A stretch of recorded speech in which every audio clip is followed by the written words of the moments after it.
Here, I'll sit on the toilet while you're... Give us the real perspective.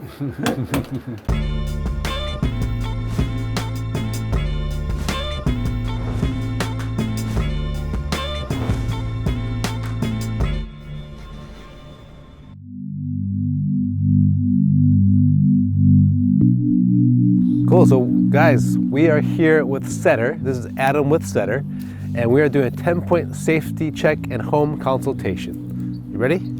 I'm ready to go. All right, let's go. Adam is Nice to meet you. with Setter. Roxy is one of our top agents over in the Saratoga office.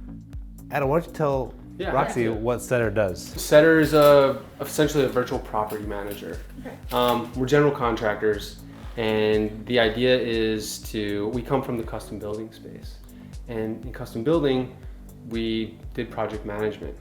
And when you bring project management to small home repair, or maintenance services, all of a sudden the experience just gets kicked up a notch, because that's the area of the industry that's been kind of struggling.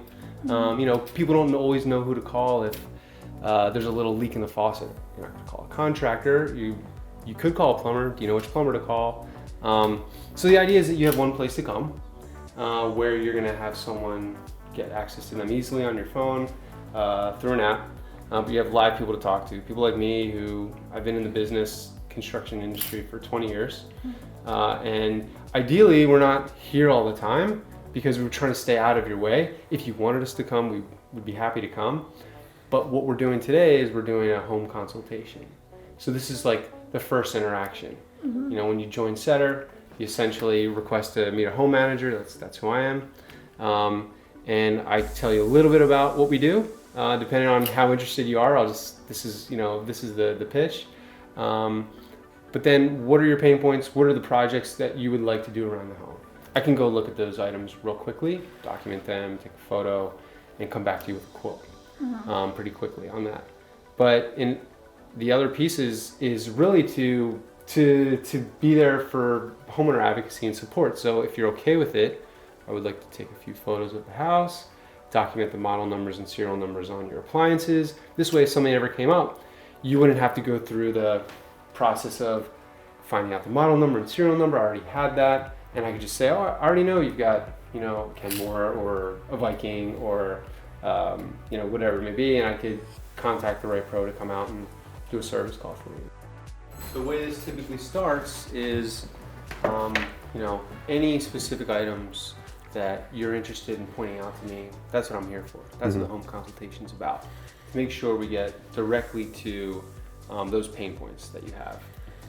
Like my honey-do list. Exactly. The honey-do list, even projects that may be priority for later. We could absolutely make notes of those, and that's something that I'd be happy to talk to you about.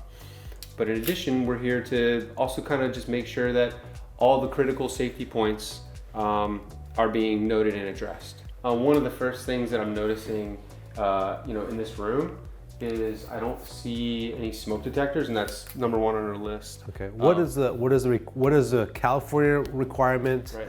The law requires, and what you recommend, and it's different. Absolutely. The California requirement is that there is a smoke detector in each sleeping area, and then in the hallway just outside each sleeping area, and then at minimum at least one on every floor. Okay. And so if you have a multi-story home and you don't have bedrooms, let's say, on a floor, you still would need a smoke detector on that level. Got it.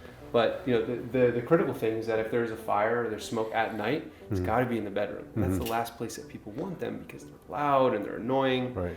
And so one of the things I'm noticing as I walked in is I don't see one here in this common area. That's not necessarily a flag, but it's the first thing I noticed. So if you don't mind, I'd like to kind of walk towards the bedroom area, and fortunately we see one. Sure. One in the hallway, We've got one in the hallway, and sometimes you'll notice that they're also carbon monoxide alarms or carbon monoxide detectors. Carbon monoxide detectors, we don't need as many as the smokes, but you do need at least one on every floor, and specifically near any gas combustible appliance. Right. When we sell the houses, we have to have at least one per floor Right. For the CO detectors. Yeah, exactly. And they sell combos, and the big thing is that at least the code by Cal Fire is that it's required that they have a manufacture date on them, and that they are, they're manufactured for 10-year warranty. Walk through each room. I see one in this room. Okay. This is a recently sold home or about to be sold home, and so it's likely that they'll all be there, and I see them. So that's great. So I can check this off. Now, when the position of the smoke detectors, do they have to be right above the doorway, or could it be in the center? I mean, it's gonna look ugly, but could it be in the center of the room, or They say like within 4 inches of the wall. 4 inches of the wall? Okay. On the ceiling is typically where it's suggested. Got it. The only real requirement, at least from Cal Fire's perspective, is that the carbon monoxide alarm be within 5 feet of the ground. Right. And ideally it's nearby, so if you have a garage or if you have a room where there is, like I said, like a furnace or something, Right. nearby that area. Right. Because carbon monoxide is that toxic chemical that can kill you quickly. You don't know you're breathing it. Right. And the kitchen's not required to have one? Well, this one's in close proximity because you've got the gas stove right there. So honestly, the law is you just need to have one on each floor. The other thing that's worth mentioning is we should be testing these every 6 months.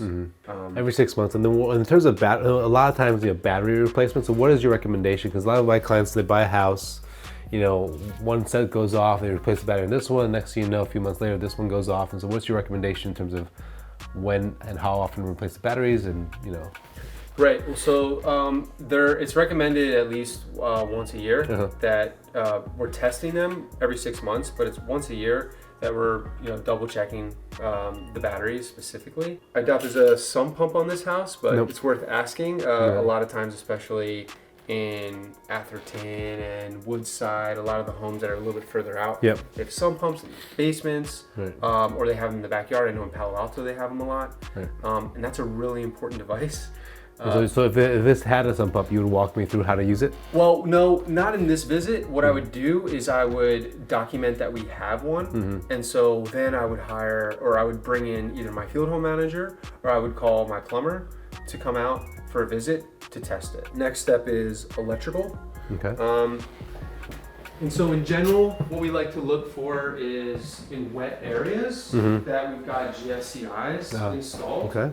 And so here's our kitchen. On this visit, I don't bring like a voltmeter with me or like a tester to see if the neutral isn't connected properly. But you want to make sure that at least it's tripping and resetting. So if I were to plug this in, see power, and then turn that off, I know that at least that aspect of the device works. So that's that's the only one we need, and ideally. It's hard to say in an old home like this, but ideally they're all connected in a series. Exactly. Okay. So let's take a look at the bathroom. Yeah. Here, I'll sit on the toilet while you give us the real perspective. No, that one is not. But that one is there. So as long as this one's here, then it's okay, even though it's way up here? Ideally, no. I mean, ideally we'd have the GFCI there. Right. And then the non-GFCI is there. Right. Let's see if we turn the light off.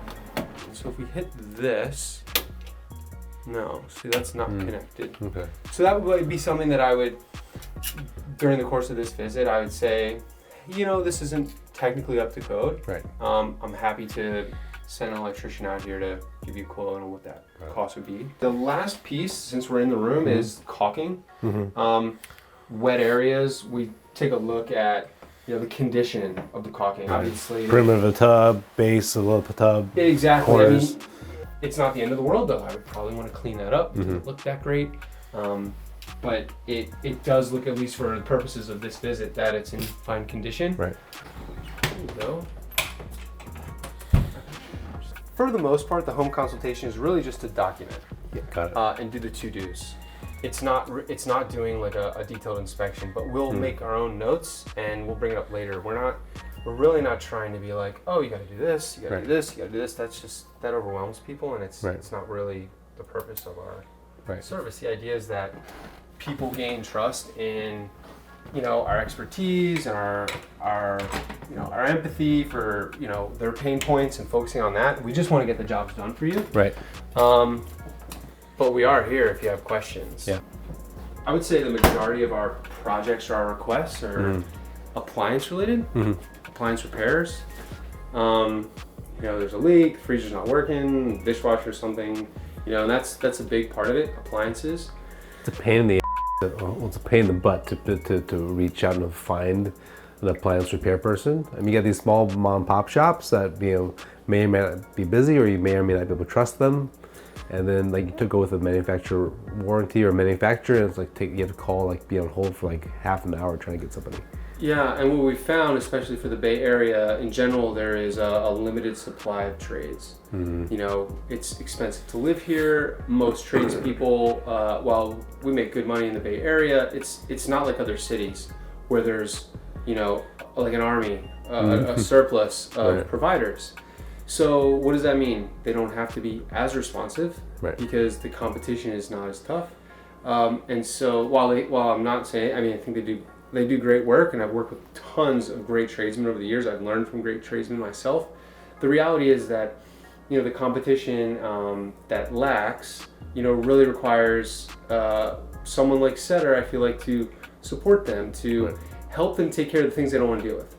Scheduling, or defining the scope of work, connecting with the homeowner, so they can just focus on billing, getting the jobs done. Especially here in the Bay Area, a lot of appliance providers, you'll find they'll do repairs if they've installed it. It's actually not as common to find an appliance repair shop that will work on anyone's you know, appliances. They're like, well, if we didn't apply, you know, we don't do the repairs unless we do the appliance. Okay, so we looked at the electrical, we looked at the water shutoffs, we looked at the caulking in the wet areas. The only thing we didn't do so far from the list is the dryer vent. Here's the dryer vent, which ideally it's not the best spot for it, and I mean the only reason is because it's kind of hidden. No. And you want to keep these clean. So this is gonna blow, you know, some lint out through here. Right. I can see just from standing here there's some stuff that's stuck in there's some stuff accumulating. That's something that we suggest get cleaned once a year. One of the things with the front load washer, the dryer, is there's this gasket. And just by the nature, you know, it's not a top load. Just by the nature of where it is, the water's constantly going around. You're gonna clean this every once in a while, but it's still like, if you can, I don't know, it's hard to see, but right here, there's a whole bunch of like I promise you, these guys have tried to clean this. Oh, it's the worst. I've had it on some of my front loading ones before too. Like it always gets like some black stuff. It just gets dirty and it's hard to clean. And the appliance guys, they won't clean it. They'll just replace it. Yeah. They'll just say, you know what, for, you know, it's like they're not cheap. For something like this, it'd probably be like $300. Yeah. For them to come out. So is that Setter task to clean that? No, we wouldn't clean it. It's just something that, you know, the homeowner, I mean, we could. We don't typically service washing machines. Like there's no routine maintenance, whereas like on an air conditioner or on a refrigerator, you're cleaning out the coils. Right. It's expected that per use, and we do mention this, you know, per use, you want to clean the lint trap, you know, per use. That's, most people know that. Right. You want to clean the lint trap. You also want to clean the... Nice and clean here, Nancy. I knew it. Very well done. Very clean, see? Nice and clean. The dryer vent cover that's outside, we also noticed is clean. I don't know if that's something that, Nancy, you do, but we like to keep that clean as well.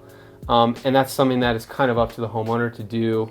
But if you ever wanted us to do it, absolutely would do it for you. It's really, though, the big critical one that you really want to do once a year is coming up through the duct itself. Right. You said earlier that this is not a to-do inspection. This is more of a, what did you say, a home consultation? Consultation, yeah. The home consultation is a to-do. It's where we get the opportunity to know what your pain points are. Right. And then we'll come and we'll document the home. If you wanted us to do something a little bit more specific, we would do a safety check. We also have a weatherproofing check where we would look at What's the condition of the exterior cladding, of the stucco? What's the condition of the paint? Exterior paint is actually like a structural, it serves a structural purpose. It's preventing moisture from coming in. Right. We'll note that if we have some vegetation or organic material up against the house, it's trapping moisture. It's not that big of a deal because this is stucco. But if this were siding, I would just take a picture and I'd just probably say, you know, you might want to trim that back 6 inches. Okay. You know, something like this, and this is kind of going beyond what I would do for a home consultation, but since we're here, whenever we have exterior cladding going into the dirt, we have a problem. 2 things. Moisture is getting trapped there, and we also have the possibility of subterranean That's an old house. This is the way they built them before. So yeah. What would you recommend? So what we've done in the past is, what we recommend is if we would put a weep screed in, or if we would pull this back and just pour gravel in there, that's a great way to just keep that moisture off the house. Got it.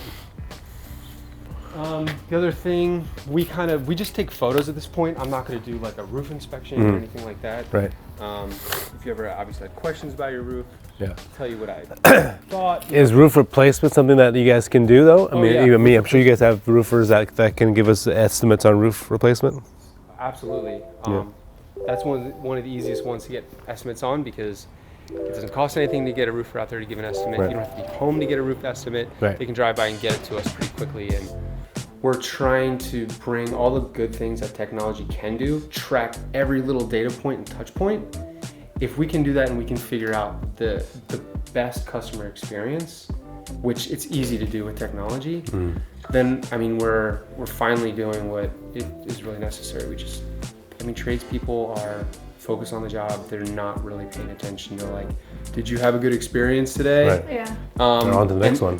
Yeah, I mean, you could do a custom build, whether it's $10 million or $100,000, it could be on budget and on time, and the homeowner has still experienced all kinds of anxiety and frustration, and you're like, well, what's the big deal? Like I did the job on time and under budget. Well, no, you didn't really pay attention to the fact that this one day this thing happened while I wasn't really around. Well, it's like, you know what? Like we could improve on that. Yeah. And that's, We all can. Yeah. yeah.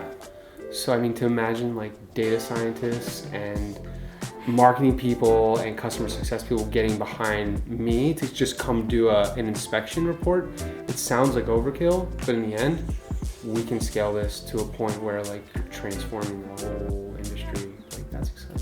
Yeah.